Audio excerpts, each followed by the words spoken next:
വന്നു മാതാജി. പക്ഷെ അത് കിട്ടില്ല മാതാജി, കുറച്ച് സമയം ഉണ്ടാവുള്ളൂ. നമുക്കിന്ന് ക്ലാസ്സിലേക്ക് പോകാം, സമയം പോകും നമ്മള്. അപ്പൊ നമ്മൾ ഇന്ന് കൃഷ്ണാവതാരത്തിലെ സുഖം അതാണ് നമ്മൾ എടുക്കുന്നത് അല്ലെ.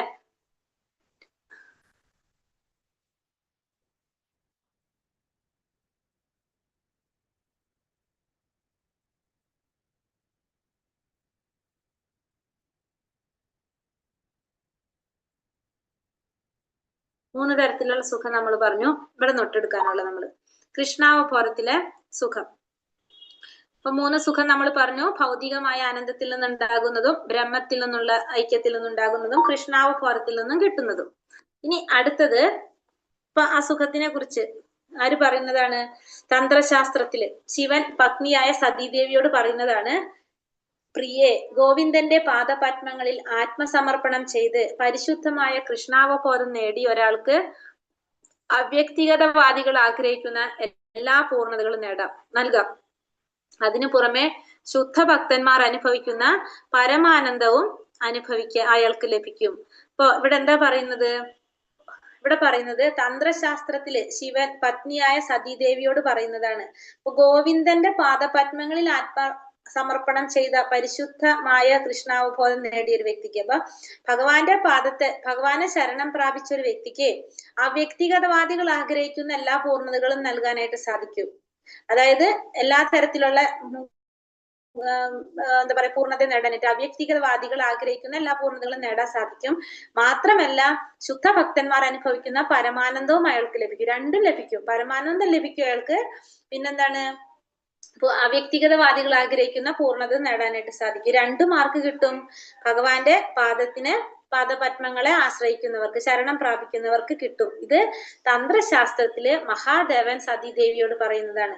മായാവാദി സന്യാസിമാരിൽ പലരും അവർ പണ്ഡിതരും സാക്ഷാത്കാരത്തിനടുത്തെത്തിയവരുമാണ്. രാഷ്ട്രീയമോ സാമൂഹിക ക്ഷേമപരമായ പ്രവർത്തനങ്ങളിൽ ഏർപ്പെടാറുണ്ട്. ആത്യന്തികമായ അതീന്ദ്രിയ സുഖാനുഭൂതി അവർക്ക് അവ്യക്തിഗത ബോധത്തിൽ നിന്ന് ലഭിക്കുന്നില്ല എന്നതാണ് ഇതിന് കാരണം. ഇപ്പൊ ഇവിടെ പറയുന്നത് മായാവാദ അവ്യക്തിഗതവാദികള് മായാവാദ സന്യാസിമാരിൽ പലരും എന്ത് സംഭവിക്കാണ്? അവർക്ക് പലരും അവർ പണ്ഡിതരും സാക്ഷാത്കാരത്തിനടുത്തെത്തിയവരുമായിരിക്കും. മായാവാദ സന്യാസികള് അവര് പലരും പണ്ഡിതന്മാരായിരിക്കും, സാക്ഷാത്കാരത്തിനടുത്തെത്തിയവരുമായിരിക്കും, രാഷ്ട്രീയപരമായിട്ടോ സാമൂഹ്യപരമായിട്ടുള്ള പ്രവർത്തനങ്ങളിൽ ഏർപ്പെട്ടു പോരുന്നവരായിരിക്കും. പക്ഷെ ഇവർക്ക് എന്ത് സംഭവിക്കാണ്?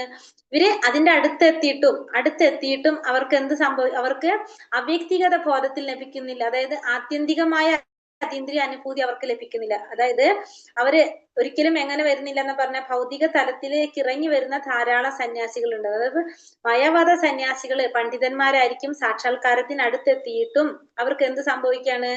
അവര് വീണ്ടും ഈ പറഞ്ഞ സാമൂഹികമായിട്ടോ രാഷ്ട്രീയമായിട്ടുള്ള പ്രവർത്തനങ്ങളിൽ ഏർപ്പെട്ടു പോരും.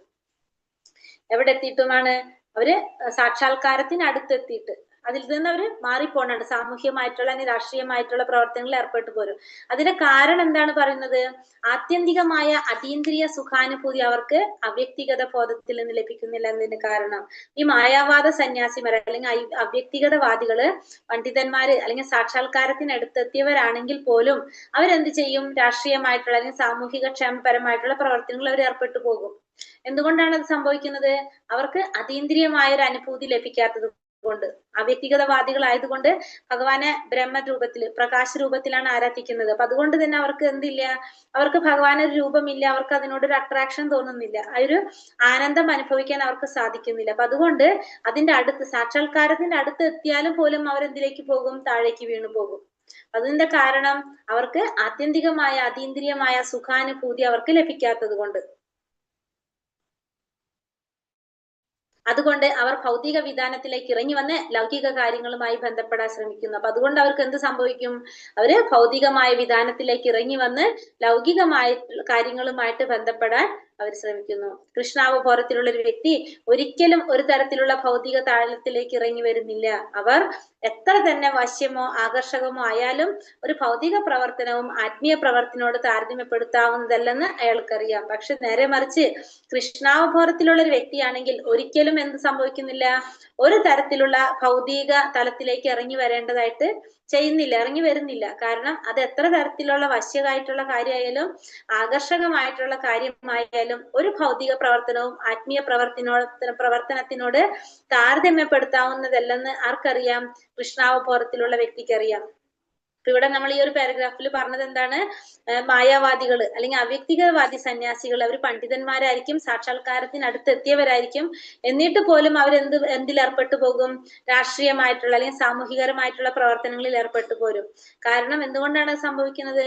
ആത്യന്തികമായിട്ടുള്ള സുഖാനുഭൂതി, ആ പരമാനന്ദം അവർക്ക് കിട്ടാത്തത് കൊണ്ടാണ് അവർക്കത് സംഭവിക്കുന്നത്. കാരണം അവർ ഭഗവാന്റെ രൂപത്തെയല്ല ആരാധിക്കുന്നത്, ഭഗവാൻ ആ പ്രകാശത്തിലാണ് ആരാധിക്കുന്നത്. അപ്പൊ അത് ത്തത് കൊണ്ടാണ് അവർക്ക് അങ്ങനെ സംഭവിക്കുന്നത്.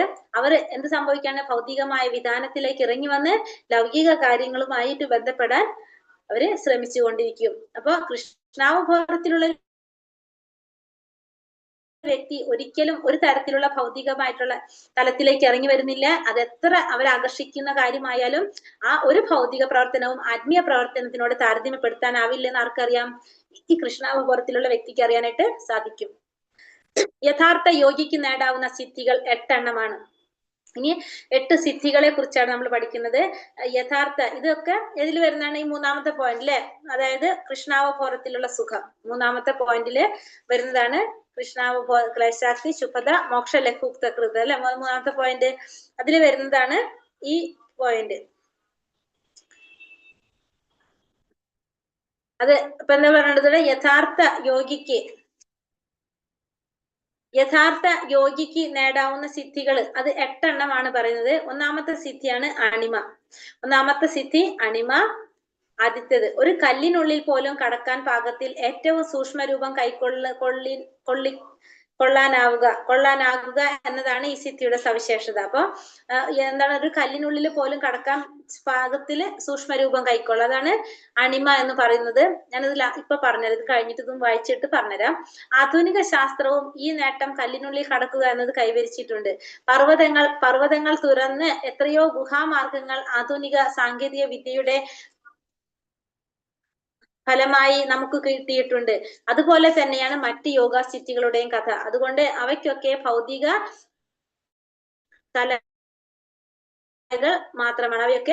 കലകൾ മാത്രമാണ്. അപ്പൊ ഈ സിദ്ധികളെ കുറിച്ചാണ് പറയുന്നത്. 8 സിദ്ധികളാണ് പറയുന്നത്. യൗകിക പൂർണ്ണതയ്ക്കും ഭൗതിക പൂർണ്ണതയ്ക്കും തമ്മിൽ ഒരു വ്യത്യാസവും ഇല്ലെന്ന് വ്യക്തം. യൗകിക പൂർണ്ണത എന്ന് വിശേഷിപ്പിക്കപ്പെടുന്നതൊക്കെ ആധുനിക ശാസ്ത്രജ്ഞന്മാർ നേടിക്കഴിഞ്ഞതിനാൽ തനിക്ക് അതിലൊന്നും വലിയ താല്പര്യമില്ലെന്ന് ജർമ്മൻ പണ്ഡിതൻ ഒരിക്കൽ പറഞ്ഞു. അപ്പോ യൗകിക പൂർണ്ണതയ്ക്കും ഭൗതികമായിട്ടുള്ള പൂർണ്ണതയ്ക്കും തമ്മിൽ യാതൊരു വ്യത്യാസവും ഇല്ലെന്നാണ് നമുക്ക് മനസ്സിലാക്കാൻ സാധിക്കുക. അതായത് എന്താണ്, യോഗികള് ഇപ്പൊ കുറേ എന്താ പറയാ യോഗത്തിൽ സാക്ഷാത്കാരത്തിലൂടെ കുറെ എന്താ പറയാ യജ്ഞങ്ങളൊക്കെ അനുഷ്ഠിച്ചെന്ന് പറയല്ലേ. ഈ യോഗികൾ എങ്ങനെ ചെയ്യാ? ഒരു മിനിറ്റ്. യോഗികൾക്ക് നേടാവുന്ന സിദ്ധികള്, ആ യോഗ സിദ്ധികളും യോഗികൾക്ക് ഉള്ള പൂർണ്ണത പിന്നെ ഭൗതിക പൂർണ്ണതയ്ക്കും തമ്മിൽ യാതൊരു വ്യത്യാസമില്ലെന്ന് പറയാനുണ്ട്. യൗകിക പൂർണ്ണത എന്ന് വിശേഷിപ്പിക്കപ്പെടുന്നതൊക്കെ ആധുനിക ശാസ്ത്രജ്ഞന്മാർ നേടിക്കഴിഞ്ഞതിനാൽ തനിക്ക് അതിലൊന്നും വലിയ താല്പര്യമില്ല എന്ന് ജർമ്മൻ പണ്ഡിതന്മാർ പറഞ്ഞു. അപ്പൊ ഈ യോഗികളൊക്കെ കുറേ വർഷങ്ങള്, ചിലപ്പോ ജന്മങ്ങൾ അല്ലെ, അങ്ങനെ അവര് അതിനു വേണ്ടിയിട്ട് ശ്രമിച്ചിട്ടായിരിക്കും അവർക്ക് എന്ത് സാധിക്കുന്നത്? ഇത്തരത്തിലുള്ള സിദ്ധികളൊക്കെ നേടാനായിട്ട് സാധിക്കും. അതൊക്കെ ആധുനിക ശാസ്ത്രജ്ഞന്മാര് അവർക്ക് എളുപ്പത്തിൽ തന്നെ നേടാൻ കഴിഞ്ഞിട്ടുണ്ടെങ്കിൽ ഇതിലൊന്നും ഒരു താല്പര്യം നേടാൻ സാധിക്കും. അപ്പൊ അതിലൊന്നും ഒരു താല്പര്യം ഇല്ല എന്നാണ് ആര് പറയുന്നത്? ജർമ്മൻ പണ്ഡിതർ ഒരിക്കൽ പറഞ്ഞത്.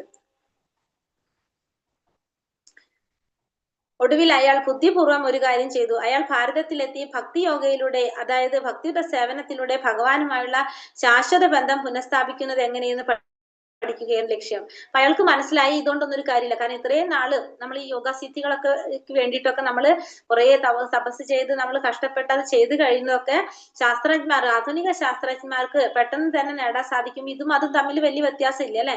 അപ്പൊ അത് മനസ്സിലാക്കി പണ്ഡിതൻ എന്ത് ചെയ്തു? ജർമ്മൻ പണ്ഡിതൻ ഭാരതത്തിലെത്തിയിട്ട് ഭക്തിയുടെ സേവനത്തിലൂടെ ഭഗവാനുമായിട്ടുള്ള ശാശ്വത ബന്ധം പുനഃസ്ഥാപിക്കുന്നത് എങ്ങനെയെന്ന് പഠിക്കായിരുന്നു പിന്നെ ലക്ഷ്യം. പിന്നെ ഭക്തിയുടെ സേവനത്തിലൂടെ ഭഗവാനുമായിട്ട് ശാശ്വത ബന്ധം എങ്ങനെ സ്ഥാപിക്കാന്നുള്ളത് പഠിക്കാനായിട്ട് ആരംഭിച്ചു. അപ്പൊ ബാക്കി ഇതിനൊന്നും എന്തില്ല, ഒരു കാര്യമില്ല എന്നുള്ളത് ആൾക്ക് മനസ്സിലായി. ഭൗതിക ശാസ്ത്രജ്ഞന്മാർക്ക് ഇനിയും അപ്രാപ്യമായ ചില സവിശേഷ പ്രക്രിയകൾ യോഗ സമ്പൂർണ്ണതയിൽ ഉണ്ടെന്നുള്ള കാര്യം തീർച്ച. ഭൗതിക ശാസ്ത്രങ്ങൾക്ക് ഇനിയും അപ്രാപ്യമായ ചില സവിശേഷ പ്രക്രിയകൾ യോഗ സമ്പൂർണതയിൽ ഉണ്ടെന്നുള്ള കാര്യം തീർച്ച. ഉദാഹരണത്തിന് സൂര്യരശ്മി ഉപയോഗിച്ച് സൂര്യമണ്ഡലത്തിൽ എത്താൻ യോഗിക്ക് കഴിയും. ഈ സിദ്ധിക്കാണ് ലഖിമ എന്ന് പറയുന്നത്. ലാസ്റ്റ് ഞാൻ ഒരുമിച്ച് പറഞ്ഞുതരാം എളുപ്പത്തില്. യാത്ര ചെയ്ത് ചന്ദ്രനിൽ എത്തിയെങ്കിലും അവർ ഏറെ കഷ്ടപ്പെടേണ്ടി വന്നു. അതേസമയം യൗകിക പൂർണ്ണതയുള്ളയാൾ കൈനീട്ടി വിരൽ കൊണ്ട് ചന്ദ്രനെ സ്പർശിക്കുന്നു. ഈ സിദ്ധിക്കാണ് പ്രാപ്തി എന്ന് പറയുന്നത്. അപ്പൊ ആധുനിക ശാസ്ത്രജ്ഞന്മാര് ശൂന്യാകാശ പേടകത്തിൽ യാത്ര ചെയ്ത് ചന്ദ്രനിലെത്തി. പക്ഷെ അവർക്ക് കുറെ കഷ്ടപ്പെട്ടിട്ടാണ് അവർ ഇതൊക്കെ സാധിച്ചത്. പക്ഷെ ഈ യൗകിക പൂർണ്ണതയുള്ള ആൾ എന്താണ്, കൈ നീട്ടി വിരൽ കൊണ്ട് ചന്ദ്രനെ സ്പർശിക്കാനായിട്ട് സാധിക്കും. ഈ സിദ്ധിക്ക് എന്ത് പറയാം? പ്രാപ്തി എന്ന് പറയാം. ആധുനിക ശാസ്ത്രജ്ഞന്മാർ ന്യൂക്ലിയർ ആയുധങ്ങൾ നിർമ്മിച്ചു. അതുപയോഗിച്ച് ഭൂമിയുടെ വളരെ ചെറിയ ഒരു ഭാഗം നശിപ്പിക്കാൻ അവർക്ക് കഴിയും. ഇതിനെ ഈശിത എന്ന് യോഗസിദ്ധി കൊണ്ട് ഒരു ഗ്രഹം പൂർണ്ണമായി തന്നെ സ്വന്തം ഇച്ഛാശക്തിയിൽ നിർമ്മിക്കാനോ നശിപ്പിക്കാനോ ഒരാൾക്ക് കഴിയും. അപ്പൊ ഇതാണ് ഇവിടെ എന്ത് പറയുന്നത്, ഒരു സിദ്ധി, ഈശിത്തം എന്ന് പറയുന്ന സിദ്ധി. ഒരു ഗ്രഹം പൂർണ്ണമായി തന്നെ സ്വന്തം ഇച്ഛാശക്തിയാൽ നിർമ്മിക്കാനോ നശിപ്പിക്കാനോ കഴിയുന്ന സിദ്ധിയാണ് എന്ത്? ഈശിത്വം എന്ന് പറയുന്നത്. ഈശിത്വം ആണ്. മറ്റൊരു സിദ്ധിയാണ് വശിത്വം. ഇതുപയോഗിച്ച് ആരെയും തന്റെ ചൊൽപ്പടിക്ക് നിർത്താൻ കഴിയുന്ന സിദ്ധിയാണ് വശിത്വം. പ്രകൃതിക്ക് വിധേയമായി എന്തും സൃഷ്ടിക്കാനുള്ള സിദ്ധിയാണ് പ്രാകാമ്യം. എന്നാൽ കാമാവസായിത സിദ്ധിയെ പ്രകൃതിക്ക് എതിരായി പ്രവർത്തിക്കാനും സാധിക്കും. പ്രകൃതിക്ക് വിധേയമായിട്ട് സൃഷ്ടിക്കുന്ന സിദ്ധി പ്രാകാമ്യം. പ്രകൃതിക്ക് എതിരായിട്ട് പ്രവർത്തിക്കുന്ന സിദ്ധി കാമാവസായിത. മറ്റൊരു തരത്തിൽ പറഞ്ഞാൽ ഇത്തരം സിദ്ധികൾ കൊണ്ട് താൽക്കാലികമായ സുഖമോ ആനന്ദമോ ഒക്കെ നേടാൻ കഴിയുമെന്ന്, സുഖവും ആനന്ദമൊക്കെ നേടാനായിട്ട് നമുക്ക് സാധിക്കും. ഇന്നത്തെ ഭൗതിക പുരോഗതിയുടെ മങ്ങിയ പ്രകാശത്തിൽ വങ്കന്മാർ പറയും കൃഷ്ണാവബോധ പ്രസ്ഥാനം ബുദ്ധിയില്ലാത്തവർക്ക് വേണ്ടിയുള്ളതാണെന്ന്. ഭൗതിക സുഖങ്ങൾ, നല്ല വീട്, കുടുംബം, ലൈംഗിക ജീവിതം ഇവയ്ക്കൊക്കെ വേണ്ടി പണിയെടുത്തത് കൊണ്ട് എനിക്ക് നല്ല കാലമാണ്. ഏത് നിമിഷവും ഈ ഭൗതിക സുഖങ്ങളിൽ നിന്ന് അവർ ചവിട്ടി തെറിപ്പിക്കപ്പെടാമെന്ന് അവർ അറിയുന്നില്ല. അപ്പൊ ഈ ഭൗതിക സുഖങ്ങള്, ഭൗതിക പുരോഗതിയുടെ മങ്ങിയ പ്രകാശ വങ്കന്മാരെന്ത് പറയും? കൃഷ്ണാവബോധ പ്രസ്ഥാനം എന്ന് പറയുന്നത് ബുദ്ധിയില്ലാത്തവർക്ക് വേണ്ടിയുള്ളതാണെന്ന്. അപ്പൊ ഭൗതിക സുഖാനുഭവങ്ങൾ, നല്ല വീട്, കുടുംബം, ലൈംഗിക ജീവിതം ഇവയൊക്കെ വേണ്ടി പണിയെടുത്തത് കൊണ്ട് എനിക്ക് നല്ല കാലമാണ് എന്ന് വിചാരിക്കും അല്ലെ. ഏത് നിമിഷവും ഈ ഭൗതിക സുഖങ്ങളിൽ നിന്ന് ചവിട്ടി തെറിപ്പിക്കപ്പെടാമെന്നുള്ളത് ആർക്ക് അറിയുന്നില്ല? അവർക്ക് അറിയുന്നില്ല. മനുഷ്യ ജീവിതം ഭൗതിക മാലിന്യങ്ങളെ അതിജീവിക്കാനുള്ളതാണ്. ഭൗതിക വിജ്ഞാനത്തിന്റെ പുരോഗതിയുടെ ഭൗതിക അസ്തിത്വത്തിന്റെ കുടുക്കിൽപ്പെട്ടു പോവുകയാണ് മനുഷ്യർ. ഈ മഹാവിപത്തിൽ നിന്ന് അവന് മോചനമില്ല. മനുഷ്യ ജീവിതം ഭൗതിക മാലിന്യങ്ങളെ അതിജീവിക്കാനുള്ളതാണ്.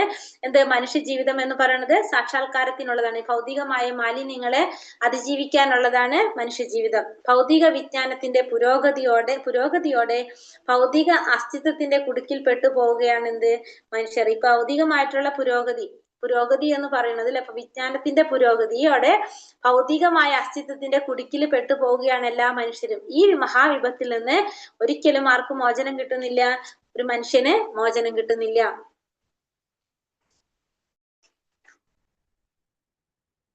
മഹാഭക്തനായ പ്രഹ്ലാദൻ നരസിംഹ ഭഗവാനോട് ഇങ്ങനെ പ്രാർത്ഥിച്ചു എന്ന് ഹരിഭക്തി സുധോദയത്തിൽ, മഹാഭക്തനായ പ്രഹ്ലാദൻ നരസിംഹ ഭഗവാനോട് ഇങ്ങനെ പ്രാർത്ഥിച്ചു എന്ന് ഹരിഭക്തി സുധോദയത്തിൽ പറയുന്നു. ഭഗവാനെ, അങ്ങയുടെ പാതാരവിന്ദങ്ങളിൽ ഭക്തിയുടെ സേവനം ചെയ്യാൻ കൂടുതൽ ശക്തി തരണമേ. എന്നാൽ വീണ്ടും വീണ്ടും എനിക്ക് പ്രാർത്ഥിക്കാനുള്ളത് എന്റെ കൃഷ്ണാവബോധം കൂടുതൽ ശക്തവും സ്ഥിരവും ആക്കണമേ. കാരണം കൃഷ്ണാവബോധവും ഭക്തിയുടെ സേവനവും കൊണ്ട് ലഭിക്കുന്ന ആനന്ദം അതുല്യമാണ്. അപ്പൊ എനിക്ക് കൂടുതൽ ശക്തി തരണം. എന്തിനാണ്? കൃഷ്ണാവബോധം കൂടുതൽ ശക്തമാക്കാനും സ്ഥിരമാക്കാനുമാണ് പ്രാർത്ഥിക്കുന്നത്. കാരണം എന്താണ്? കൃഷ്ണാവബോധം കൊണ്ടും ഭക്തിയുടെ സേവനം കൊണ്ടും ലഭിക്കുന്ന ആനന്ദം എങ്ങനെയാണ്? അതുല്യമായിട്ടുള്ള ആനന്ദമാണെന്നാണ് ആര് പറയുന്നത് ഇവിടെ? പ്രഹ്ലാദകുമാരൻ നരസിംഹ ഭഗവാനോട് പ്രാർത്ഥിക്കുന്നത്. കൃഷ്ണാവബോധത്തോടെ നടത്തുന്ന ഭക്തിയുടെ സേവനത്തിൽ നിന്ന് മറ്റു പ്രവർത്തികളിൽ നിന്നും ലഭിക്കുന്ന അനുഭൂതികളുടെ പാരാവാരം കൃഷ്ണാവബോധത്തിൽ സിദ്ധിക്കുന്ന ഒരു തുള്ളി ആനന്ദത്തിലും എത്രയോ താഴെയാണ്. ലഭിക്കുന്ന സുഖം അതീന്ദ്രിയവും അളവറ്റതുമാണ്. ഇതുപോലെയുള്ള ദിവ്യാനന്ദം മറ്റൊന്നിൽ നിന്ന് കിട്ടുന്നില്ല. അപ്പൊ കൃഷ്ണാവബോധത്തിൽ നിന്ന് കിട്ടുന്നത് കൃഷ്ണാവബോധത്തോടെ നടത്തുന്ന ഭക്തിയുടെ സേവനത്തിൽ നിന്ന് മറ്റു പ്രവർത്തികളിൽ നിന്ന് ലഭിക്കുന്ന അനുഭൂതികളുടെ ആ പാരാവാരം, അനുഭൂതികൾ എങ്ങനെ പറഞ്ഞത്? കൃഷ്ണാവബോധത്തിൽ നിന്ന് സിദ്ധിക്കുന്ന ഒരു തുള്ളി ആനന്ദത്തിലും എത്രയോ താഴെയാണെന്നാ പറയുന്നത്. ആ ലഭിക്കുന്ന സുഖം അതീന്ദ്രിയമായിട്ടുള്ളതും അളവറ്റതുമാണ്. ഇതുപോലുള്ള ഒരു ദിവ്യാനന്ദം വേറെ ഒന്നിൽ നിന്നും കിട്ടുന്നില്ല. ഇത്രയും കൂടി പറഞ്ഞിട്ട് നമുക്കതൊന്നുകൂടി പറയാം. ഭക്തിയുടെ സേവനം നടത്തുന്ന ആൾക്ക് മതബോധം, സാമ്പത്തിക പുരോഗതി, ഇന്ദ്രിയ സംതൃപ്തി, എന്തിനേറെ മോക്ഷം പോലും പകർന്നു തരുന്ന മറ്റു സിദ്ധികളെ ചവിട്ടിത്തെറിപ്പിക്കാൻ കഴിയും. അപ്പൊ നമ്മൾ ഈ പറഞ്ഞ സിദ്ധികളൊക്കെ ചവിട്ടിത്തെറിപ്പിക്കാൻ ആർക്ക് സാധിക്കും? ഭക്തിയുടെ സേവനം നടത്തുന്ന ഒരു വ്യക്തിക്ക് സാധിക്കും. മതബോധം, സാമ്പത്തിക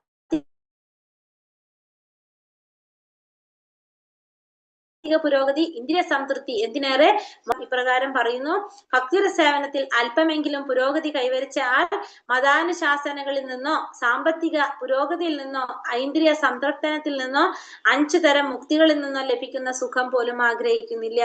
ഇവിടെ പറയുന്നത് എന്താണ്?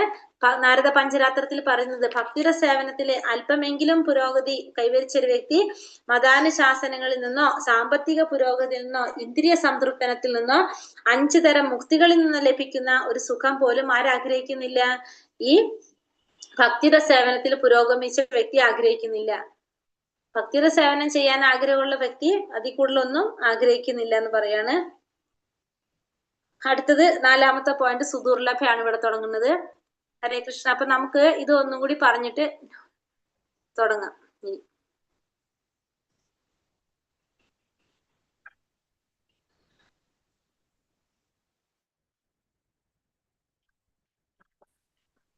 ഹരേ കൃഷ്ണ. അപ്പൊ നമുക്ക് ആ സിദ്ധികൾ 8 സിദ്ധികൾ നോട്ട് ചെയ്യേണ്ടി വരും നിങ്ങൾക്ക്. അത് ഞാൻ പറഞ്ഞുതരാം. ഹരേ കൃഷ്ണ. ക്വസ്റ്റ്യൻ ആൻസർ എടുത്തോളൂ. അപ്പൊ നമുക്ക് അത് പറഞ്ഞിട്ട് അതോടൊപ്പം തന്നെ അത് പറഞ്ഞു പോകാം. ഹരേ കൃഷ്ണ. ഒരു മിനിറ്റ്.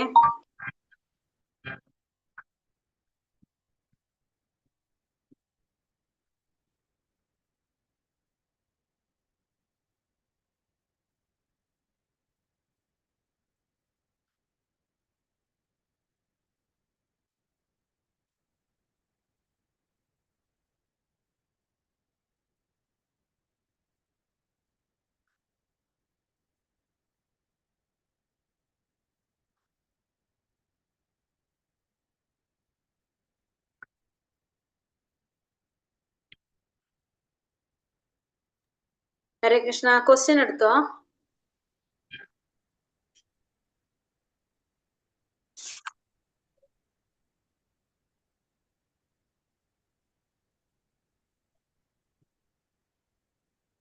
എന്താ ചോദ്യം? എന്താ മാതാജി അടുത്തത്? നമ്മള്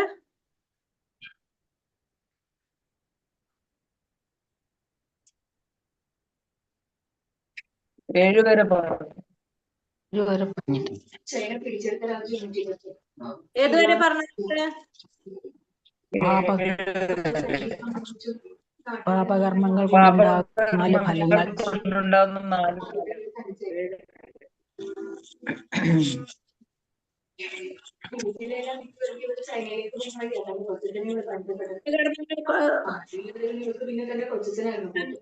ആരാണ് അവിടെ? ഒരു മിനിറ്റ് മ്യൂട്ടിലിരുന്നാ മതി, കുഴപ്പമില്ല. ഇത്തരം പാപകർമ്മങ്ങൾക്ക് അറുതി വരുത്താൻ, അത് 2 തരം പാപകർമ്മങ്ങൾക്ക് അറുതി വരുത്താൻ ഭക്തിയുടെ സേവനം, അത് പറഞ്ഞു അല്ലെ? ഭക്തിയുടെ സേവനം കൊണ്ടുള്ള ഗുണം, പാപകർമ്മങ്ങൾ കൊണ്ടുവന്ന 4 ഫലങ്ങള് പറഞ്ഞോ? ഹരേ കൃഷ്ണ. അവിടെ പറഞ്ഞു മാതാജി. ഹരേ കൃഷ്ണ മാതാജി. 3 തരം സുഖങ്ങൾ ഇതല്ല, ഇതാണ്. ഇല്ല, 8ാമത്തെ ക്വസ്റ്റ്യൻ ആണ് പറയേണ്ടത്. പറയണം അല്ലെ? തന്ത്രശാസ്ത്രത്തിൽ തൊട്ടായിരിക്കും എന്ന് പറയാണ്ടാവും അല്ലെ? അതെ അതെ അതെ. 7 വരെ പറഞ്ഞു. 7 വരെ പറഞ്ഞു മാതാജി. 10 വരെ പറഞ്ഞു. 7 വരെ പറഞ്ഞു. പാപകർമ്മങ്ങൾ കൊണ്ടുണ്ടാകുന്ന 4 ഫലങ്ങൾ. കൃഷ്ണാവബോധ പ്രസ്ഥാനത്തിന്റെ പ്രത്യേകത അതൊന്നും പറഞ്ഞില്ലേ? താൽക്കാലികമായി ഫലങ്ങൾ എങ്ങനെ ഒഴിവാക്കാൻ സാധിക്കും എന്ന് പറഞ്ഞില്ല? അതെ, പാപകർമ്മങ്ങൾ കൊണ്ടുണ്ടാകുന്ന 4 ഫലങ്ങൾ വരെ പറഞ്ഞത്. അത് വരെ പറഞ്ഞത് പറഞ്ഞിട്ടില്ല. 9 താൽക്കാലികമായി പാപഫലങ്ങൾ ഒഴിവാക്കാൻ എങ്ങനെയാണ് സാധിക്കുന്നത്? അവിടെ തുടങ്ങണം. അവിടെ തുടങ്ങണം അല്ലെ? വൈദികമായ അനുഷ്ഠാനങ്ങൾ, ദാനധർമ്മങ്ങൾ എന്നിവ. അനുഷ്ഠാനങ്ങൾ, ദാനധർമ്മങ്ങൾ, തപസ്. ഏതൊക്കെയാണത്? താൽക്കാലികമായിട്ട് ഫലങ്ങൾ ഒഴിവാക്കാൻ എങ്ങനെയാണ് സാധിക്കുന്നത്? വൈദികമായ അനുഷ്ഠാനങ്ങൾ, ദാനധർമ്മങ്ങൾ എന്നിവ കൊണ്ട്. തപസ് 3 അതായത് നമ്മുടെ യജ്ഞം, ദാനം, തപസ്സൊക്കെ പറയുന്നില്ലേ, അതൊക്കെ ചെയ്യുമ്പോ നമ്മള് അതായത് ശാസ്ത്രപരമായിട്ട് വൈദികപരമായിട്ടുള്ള അനുഷ്ഠാനങ്ങള്, പിന്നെ ദാനം, തപസ് പറഞ്ഞത് യജ്ഞം, ദാനം, തപസ്സുകള് അതന്നെ, അതിങ്ങനെ എഴുതിയാലും മതി നിങ്ങള്. അതൊക്കെ ചെയ്യുന്നത് കൊണ്ട് എന്ത് പറ്റുള്ളൂ?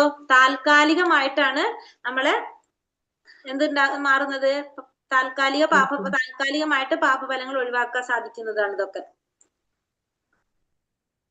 നോട്ട് ചെയ്തോളൂ ട്ടാ, കാരണം ഇതിന്റെ റെക്കോർഡ് ഇല്ല. താൽക്കാലികമായിട്ട് പാപഫലങ്ങൾ ഒഴിവാക്കാനായിട്ട് സാധിക്കുന്നതാണത്. അടുത്തത് പ്രസ്ഥാനത്തിന്റെ പ്രത്യേകതകൾ എന്തെല്ലാമാണ്? കൃഷ്ണാവബോധ പ്രസ്ഥാനം മനുഷ്യവർഗത്തെ ഒട്ടാകെ ഏറ്റവും മഹത്തായ നേട്ടങ്ങൾ ഉണ്ടാക്കുന്ന രീതിയിൽ അത്ര മഹനീയമാണ് കൃഷ്ണാവബോധ പ്രസ്ഥാനം. ലോകത്തെ മുഴുവൻ ആകർഷിക്കാനും ഓരോരുത്തർക്കും ആനന്ദം അനുഭവിക്കാനും കഴിയും. മനുഷ്യർക്ക് മാത്രമല്ല, മൃഗങ്ങൾക്കും വൃക്ഷങ്ങൾക്കും വരെ ആനന്ദം നൽകുന്നു. കാരണം അവയും പ്രസ്ഥാനത്തിലേക്ക് ആകർഷിക്കപ്പെടുന്നു. അപ്പൊ എല്ലാവരെയും ആകർഷിക്കാനായിട്ട് എന്തുകൊണ്ട് സാധിക്കും? എല്ലാവർക്കും ആനന്ദം പ്രദാനം ചെയ്യാനായിട്ടും കൃഷ്ണാവബോധ പ്രസ്ഥാനം കൊണ്ട് സാധിക്കും. മനുഷ്യവർഗത്തിനൊട്ടാകെ അതില് മനുഷ്യരും വൃക്ഷലതാദികളും മൃഗങ്ങളും എല്ലാവരും പെടും. എല്ലാവർക്കും ആനന്ദം നൽകാനായിട്ട് ഈ പ്രസ്ഥാനത്തിന് കഴിയും. ഈ പ്രസ്ഥാനം അതിനെല്ലാത്തിനെയും ആകർഷിക്കുന്നു എന്നാണ് പറയുന്നത്.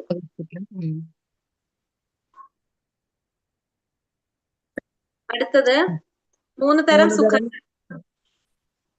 ഭൗതിക ആനന്ദത്തിൽ നിന്ന് കിട്ടുന്ന സുഖം, ബ്രഹ്മവുമായുള്ള ഐക്യത്തിൽ നിന്ന് ലഭിക്കുന്ന സാഹിത്യം, കൃഷ്ണാവബോധത്തിൽ ലഭിക്കുന്നത്. ഭൗതിക ആനന്ദത്തിൽ നിന്ന് കിട്ടുന്ന സുഖം, ബ്രഹ്മവുമായുള്ള ഐക്യത്തിൽ നിന്ന് കിട്ടുന്നത്, കൃഷ്ണാവബോധത്തിൽ നിന്ന് കിട്ടുന്നത്. അതാണ് 3 സുഖങ്ങൾ പറയുന്നത് കിട്ടുന്നത്. തന്ത്രശാസ്ത്രത്തിൽ സതിയോട് പറയുന്നത് എന്താണ് പറയുന്നത്? സതിയോട് പറയുന്നത് ഗോവിന്ദന്റെ സമർപ്പണം ചെയ്ത് പരിശുദ്ധമായ കൃഷ്ണാവബോധം നേടിയ ഗോവിന്ദന്റെ പാദപത്മങ്ങളിൽ ആത്മസമർപ്പണം ചെയ്ത് പരിശുദ്ധമായ കൃഷ്ണാവബോധം നേടിയ ഒരാൾക്ക് അവ്യക്തിഗതവാദികൾ ആഗ്രഹിക്കുന്ന എല്ലാ പൂർണ്ണതകളും നൽകാം. അതിനു പുറമെ ശുദ്ധഭക്തന്മാർ അനുഭവിക്കുന്ന പരമാനന്ദവും അയാൾക്ക് ലഭിക്കും. എന്താ പറയുന്നത്? ഇപ്പൊ അവ്യക്തിഗതവാദികൾ അനുഭവിക്കുന്ന അല്ലെങ്കിൽ ആഗ്രഹിക്കുന്ന എല്ലാ പൂർണ്ണതകളും, അതേപോലെ തന്നെ ശുദ്ധഭക്തന്മാർ അനുഭവിക്കുന്ന പരമാനന്ദവും അനുഭവിക്കാനായിട്ട് സാധിക്കും. ആർക്കാണ്? ഭഗവാന്റെ പാദപത്മങ്ങളിൽ ശരണം പ്രാപിച്ചവർക്ക്, ആത്മസമർപ്പണം ചെയ്തവർക്ക്. ഭഗവാന്റെ പാദപത്മങ്ങളിൽ ആത്മസമർപ്പണം ചെയ്തവർക്ക് അവ്യക്തിഗതവാദികൾ ആഗ്രഹിക്കുന്ന പൂർണ്ണതയെ നേടാൻ സാധിക്കും. മാത്രമല്ല ശുദ്ധഭക്തന്മാർ അനുഭവിക്കുന്ന പരമാനന്ദവും അവർക്ക് ലഭിക്കും. എന്ന് മാത്രാണ്? ഭഗവാന്റെ പാദാരവിന്ദങ്ങളില് ശരണം പ്രാപിച്ചവർക്ക്. അടുത്ത ക്വസ്റ്റ്യൻ, എന്തുകൊണ്ടാണ് മായാവാദ സന്യാസികൾ പലരും സാക്ഷാത്കാരത്തിനടുത്തെത്തിയിട്ടും രാഷ്ട്രീയമോ സാമൂഹികവുമായ പ്രവർത്തനങ്ങളിൽ ഏർപ്പെട്ടു പോകുന്നത്? കാരണം എന്താണത്? അവർക്ക് കിട്ടുന്ന സുഖം താൽക്കാലികമാണ്. ഭൗതിക ആനന്ദത്തിൽ നിന്ന് കിട്ടുന്ന സുഖവും, ഇവിടെ ഒരു സെന്റൻസ് പറയുന്നത് അതാണ്, ശുദ്ധമായ ലഭിക്കുന്ന ആനന്ദമാണ് സർവശ്രേഷ്ഠവും നിത്യമായിട്ടുള്ളതും. ഭൗതിക ആനന്ദത്തിൽ നിന്ന് കിട്ടുന്ന സുഖവും ബ്രഹ്മവുമായുള്ള ഐക്യത്തിൽ നിന്ന് കിട്ടുന്ന സുഖവും താൽക്കാലികമായതുകൊണ്ട് അവ താഴേക്കിടയിലുള്ളതാണ്. അത് ഭൗതികമായ സുഖത്തിനുള്ള പതനം സ്വാഭാവികമാണ്. അവ്യക്തിഗതമായ ബ്രഹ്മവുമായുള്ള ഐക്യത്തിൽ നിന്നുള്ള ലഭിക്കുന്ന ആനന്ദവും എന്താണ്? പതനമാണ്. അതിന്റെ കാരണം ഇവിടെ പറയുന്നുണ്ട്. അടുത്ത പാരഗ്രാഫിൽ പറയുന്നത്, ആത്യന്തികമായ അതീന്ദ്രിയ സുഖാനുഭൂതിക്ക് അവർക്ക് അവ്യക്തിഗത ബോധത്തിന് വേണ്ടി ലഭിക്കുന്നില്ല, അവ്യക്തിഗത ബോധത്തിൽ നിന്ന് ലഭിക്കുക. അതായത് അവർക്ക് അതീന്ദ്രിയമായ സുഖാനുഭൂതി അവർക്ക് ലഭിക്കുന്നില്ല. അതുകൊണ്ട് അവര് എന്ത് സംഭവിക്കുകയാണ്? അവര് അതിൽ നിന്ന് സാക്ഷാത്കാരത്തിന് അടുത്തെത്തിയാലും വീണു പോകും. നമുക്ക് എളുപ്പത്തിൽ ഇങ്ങനെ പറയാം, വ്യക്തിഗതവാദികൾ എന്ന് പറഞ്ഞാൽ ഭഗവാന്റെ പ്രകാശത്തെ ആരാധിക്കുന്നവരല്ലേ, പരമസത്യത്തെ മാതാജി ഇങ്ങനെ നിങ്ങളുടെ രീതിയിൽ എഴുതിക്കോളൂ. ഭഗവാന്റെ പരമസത്യത്തെ പ്രകാശ രൂപത്തിൽ ആരാധിക്കുന്നതല്ലേ അവ്യക്തിഗതവാദികള്. ഭക്തന്മാരെങ്ങനെയാണ് ഭഗവാനെ ശ്യാമസുന്ദര രൂപത്തിൽ അല്ലെ, ഒരു രൂപത്തിൽ ആരാധിക്കുകയാണ്. അപ്പൊ അവർക്ക് എന്താണ്, എപ്പോഴും അവരുടെ മനസ്സിൽ ആ രൂപം ഉണ്ടാവും അല്ലെ. ഭഗവാൻ എന്ന് പറയുന്ന ആ രൂപം വരും. അപ്പൊ നമുക്കൊരു രൂപം കണ്ട് നമ്മൾ അവരോട് ഇഷ്ടം തോന്നിക്കഴിഞ്ഞാൽ നമ്മൾ അതിൽ നിന്ന് മാറില്ല പിന്നെ അല്ലെ. പക്ഷെ അവ്യക്തിഗതവാദികൾ ഇല്ലാത്ത കാരണം കൊണ്ട് അവരെന്താണ്, സ്വാഭാവികമായിട്ടും അവർക്ക് അതിന്റെ ആനന്ദം കിട്ടാത്തത് കൊണ്ട് അവരതിൽ നിന്ന് വീണു പോകും.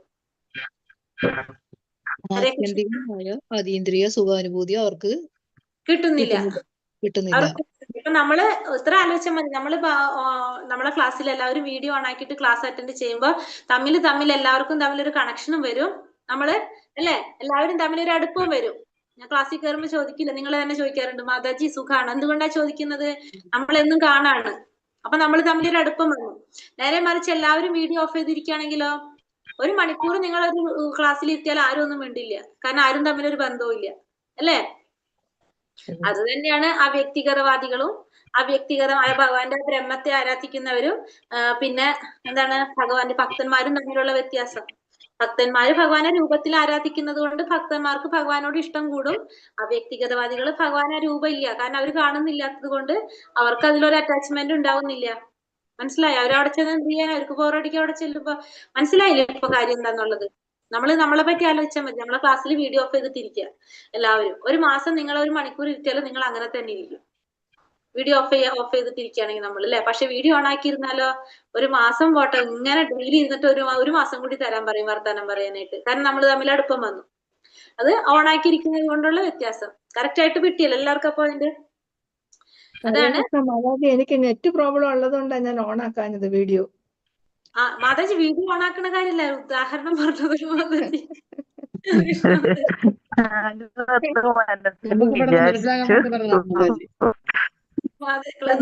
വീഡിയോ ഓണാക്കാത്തവരെ കുറ്റം പറഞ്ഞതല്ല. ഞാൻ വീഡിയോ ഓണാക്കിയ അവിടെ നിന്ന് പറയുന്ന ഒന്നും കേൾക്കില്ല. ഇവിടെ നമുക്കതുകൊണ്ട് എക്സാമ്പിൾ പറഞ്ഞതിന് ഒരു ഉദാഹരണം വെച്ചത് വീഡിയോ വെച്ചിട്ട് പറഞ്ഞത് മാത്രമേ ഉള്ളൂ കേട്ടോ. ഹരേ കൃഷ്ണ. ഒരു യഥാർത്ഥ യോഗിക്ക് നേടാവുന്ന 8 സിദ്ധികൾ ഏതെല്ലാം? അതെ, ഇനി അടുത്തത് 8 സിദ്ധികൾ. ഒരു യഥാർത്ഥ യോഗിക്ക് നേടാവുന്ന 8 സിദ്ധികളാണ് ഇനി നമുക്ക്. അത് നിങ്ങൾ എഴുതിക്കോളാം, ഞാൻ പറയാം, എല്ലാവരും നോട്ട് ചെയ്തോളൂ കേട്ടോ. ഇതിന് വേഗം കേട്ടോ. ഹരേ കൃഷ്ണ. അപ്പൊ 8 സിദ്ധികള്, പ്രധാനപ്പെട്ട 8 സിദ്ധികൾ. ഒന്നാമത്തെ അണിമ സിദ്ധി. അണിമ സിദ്ധി റെക്കോർഡ് ഇല്ല, നോട്ട് ചെയ്തോളൂ എല്ലാവരും. ലൈവ് പേരിന് മാത്രമേ ഉള്ളൂ. അത് കട്ടായിട്ടുണ്ടാവുന്നുള്ളത് ഉറപ്പാ. നമുക്ക് ഇത്തിരി 5 മിനിറ്റെങ്കിലും കാണുന്നുണ്ട്. മറ്റുള്ള ലാംഗ്വേജിൽ അതും ഇല്ല എന്ന് പറയുന്നുണ്ട്. അനിമയോ അണിമയോ? അണിമ അണിമ അണിമ നാന്ന് വെച്ചാ പണം. പണം. അണിമ എന്ന് വെച്ചിട്ടുണ്ടെങ്കിൽ ശരീരത്തിന് എത്ര ചെറുതാക്കാനും പിന്നെന്താണ് ചുരുക്കാനുള്ള കഴിവ്. ചെറിയതാക്കാനും സാധിക്കും, ചുരുക്കാനൊക്കെ പറ്റുന്നതാണ് അണിമാസിറ്റി. എത്രയും നമുക്ക് ചെറുതാക്കാൻ സാധിക്കുന്നത്. ഭഗവാൻ ഒരു അവതാരത്തിൽ വന്നിട്ടുണ്ടായിരുന്നില്ല ഇങ്ങനെ അണിമാസിറ്റി ഒക്കെ വെച്ചിട്ട്. ഭഗവാൻ എപ്പോഴും ചെയ്യുന്നതാണ്. ഭഗവാൻ അണിമാസിറ്റി ശരീരത്തിനെ എത്ര ചെറുതാക്കാനും അല്ലെങ്കിൽ അണിവിനോക്കൾ ചുരുക്കാനും ചുരുക്കാനും കഴിയുന്നതാണ് അണിമ. അടുത്തത് മഹിമ. അടുത്ത സിദ്ധി മഹിമ. മഹിമയാണ് കാമാവസായിത എന്ന് പറയുന്നത്.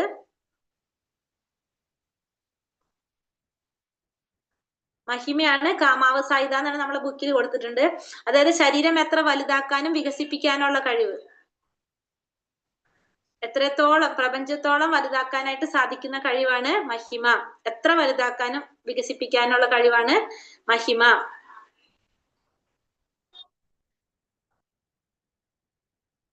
രണ്ടാമത്തത് മഹിമ. പണിമ മഹിമ.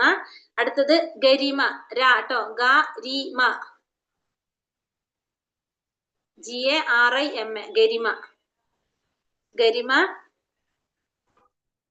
അമിതമായി ഭാരമുള്ളതാക്കാനുള്ള കഴിവ്. അമിതമായിട്ട് ഭാരമുള്ളതാക്കുക. അപ്പൊ പാറ പോലെ അനക്കമില്ലാതാക്കാനായിട്ട് സാധിക്കും. ഭയങ്കര ഭാരമാക്കാം, നമ്മുടെ ശരീരം അമിതമായിട്ട് ഭാരമുള്ളതാക്കാനുള്ള കഴിവാണ് ഗരിമ. ഗരിമ എന്ന് വെച്ചാല് അമിതമായിട്ട് ഭാരമുള്ളതാക്കാനുള്ള കഴിവ് ഗരിമ.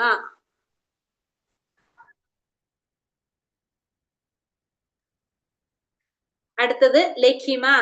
ലഖിമ എന്ന് വെച്ചാല് നേരെ ഓപ്പോസിറ്റ്, ഭാരം ഇല്ലാതാക്കാനുള്ള കഴിവാണ് ലഖിമ. ലഘുവാക്ക ലഖിമ. ശരീരം ഭാരമില്ലാതാക്കാനുള്ള കഴിവ് ലഖിമ. അണിമ സിദ്ധിയ മാതാജി, അണിമ സിദ്ധിയ. അണിമ ഫസ്റ്റ് പറഞ്ഞു പോയില്ലേ മാതാജി, ശരീരം ചെറുതാക്കാനുള്ള കഴിവ്. ലഖിമ, ലഖിമ ശരീരം ഭാരമില്ലാതാക്കാനുള്ള കഴിവ് ലഖിമ. അപ്പൊ എന്താ സംഭവിക്കുക? പറക്കാനൊക്കെ സാധിക്കും അല്ലെ? ശരീരത്തിന്റെ ഭാരം കുറയുമ്പോ എന്താണ്? ഭാരം കുറയുമ്പോ പറക്കാനും ഒക്കെ സാധിക്കുന്നത്. പിന്നെ അടുത്തത് പ്രാപ്തി. പ്രാപ്തി, പ്രാപ്തി അതായത് ഒരിടത്തിരുന്ന് ലോകത്തെവിടെയും എത്താനും ഇഷ്ടമുള്ളതെന്തും നേടാനുള്ള കഴിവ്. നമുക്ക് ഒരിടത്ത് ഇരുന്നു കൊണ്ട് ലോകത്തെവിടെയും എത്താൻ സാധിക്കും, ഇഷ്ടമുള്ളതെല്ലാം നേടാനായിട്ട് സാധിക്കും. ആ കഴിവാണ് എന്ത്? പ്രാപ്തി എന്ന് പറയുന്നത്.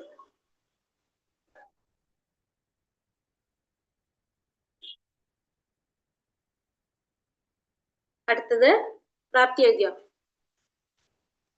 ഒന്നുകൂടെ പറഞ്ഞേ മാതാജി. പ്രാപ്തി എന്ന് വെച്ചാല് ഒരിടത്ത് ഇരുന്ന് ലോകത്തെവിടെയും എത്താനും ഇഷ്ടമുള്ളതെന്തും നേടാനുള്ള കഴിവാണ് പ്രാപ്തി.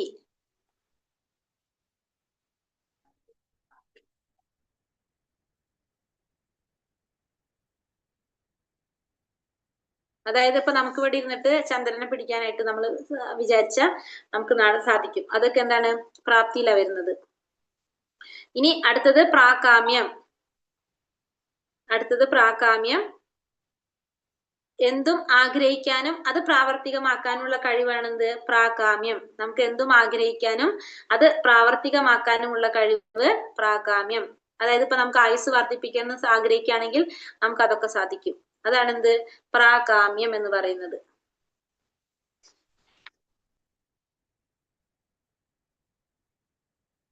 ഇന്ദ്രജാല സ്ഥിതി എന്നൊക്കെ പറയും. അതാണ് പ്രാകാമ്യം.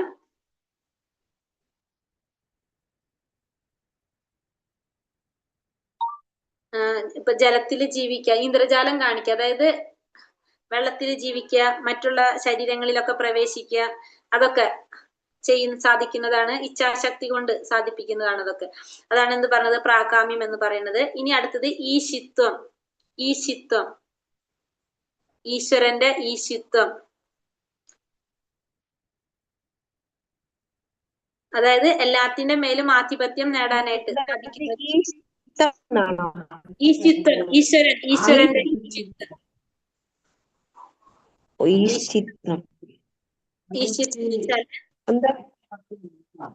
അതെന്താ മാതാജി? ഈശിത്വം. ഈശിത്വം എന്ന് വെച്ചാല് എന്താണ്? എല്ലാറ്റിന്റെ മേലും ആധിപത്യം സ്ഥാപിക്കാനുള്ള, ആധിപത്യം നേടാൻ സാധിക്കുന്നതാണ് ഈശിത്വം. അതായത് ഭൗതിക പ്രകൃതി, അതിന്റെ മൂലകങ്ങൾ, ഇതിനൊക്കെ നിയന്ത്രിക്കാനായിട്ട് സാധിക്കുന്നതാണ് ഈശിത്വം. ഒരു ഗ്രഹമൊക്കെ നമുക്ക് പൂർണ്ണമായിട്ട് തന്നെ സ്വന്തം ഇച്ഛാശക്തി കൊണ്ട് നിർമ്മിക്കാനും അതിനെ നശിപ്പിക്കാനും, അത് അടുത്തത് പറയാം. ഈശിത്വം നശിപ്പിക്കാനും നിർമ്മിക്കാനും സാധിക്കുന്നത് ഈശിത്വം. അതായത് നമുക്ക് ഫുള്ള് നിയന്ത്രിക്കാൻ സാധിക്കും, അതിനൊക്കെ ആധിപത്യത്തിൽ വെക്കാനായിട്ട് സാധിക്കുന്ന ഈശിത്വം. അടുത്ത ലാസ്റ്റ് സ്ഥിതി വശിത്വം. വശിത്വം മറ്റുള്ളവരുടെയും അവരുടെയും മനസ്സിനൊക്കെ നിയന്ത്രിക്കാനുള്ള കഴിവ്. അതായത് എല്ലാവരും നിയന്ത്രിക്കാനായിട്ട്, അത് നമുക്ക് കേട്ടിട്ടുണ്ടാവും അല്ലെ? വശി എന്താ പറയാ, വശീകരണം എന്നൊക്കെ കേട്ടിട്ടില്ലേ നമ്മള്? അതാണ് വശിത്വം. വശിത്വം, വശിത്വം എന്ന് വെച്ചാൽ മറ്റുള്ളവരുടെയും അല്ലെങ്കിൽ മറ്റുള്ളവരുടെ മനസ്സിനൊക്കെ നിയന്ത്രിക്കാനുള്ള കഴിവ്. അതാണ് വശിത്വം. ആരെയും ചൊൽപ്പടിക്ക് നിർത്താനായിട്ട് സാധിക്കും. അത് ഒരു തരത്തിൽ ഹിപ്നോട്ടൈസ് ചെയ്യാന്ന് പറയാം അല്ലെ? അവരൊട്ടും നമ്മളോട് പ്രതികരിക്കാതെ അവരെ നമ്മൾ നിർത്താം. അതാണ് എന്ത് പറയണത്? വശിത്വം എന്ന് പറയുന്നത്. അപ്പൊ 8 സിദ്ധികള്: അണിമ, മഹിമ, ഗരിമ, ലഖിമ, പ്രാപ്തി, പ്രാകാമ്യം, ഈശിത്വം, വശിത്വം. കിട്ടിയോ 8 എണ്ണം? ഒന്നുകൂടെ പറയുമോ മാതാജി? അണിമ, മഹിമ, ഗരിമ, ലഹിമ, പ്രാപ്തി, പ്രാധാന്യം, വിശിഷ്ടം, ചിത്തം വച്ചിത്തം.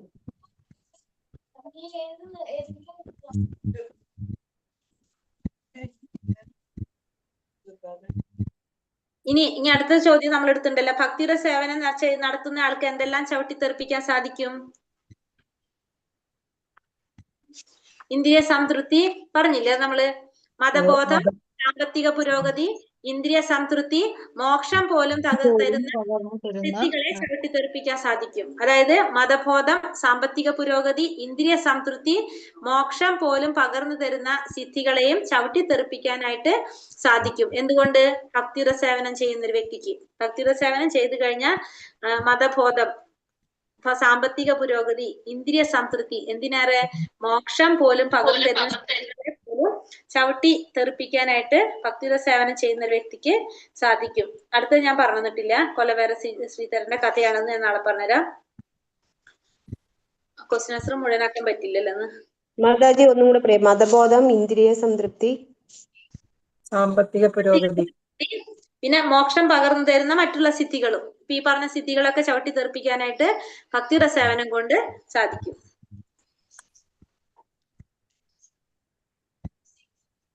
ഇനിയുണ്ടല്ലോ ഈ അധ്യായത്തിൽ പകർന്നു തരുന്ന മറ്റു സിദ്ധികൾ.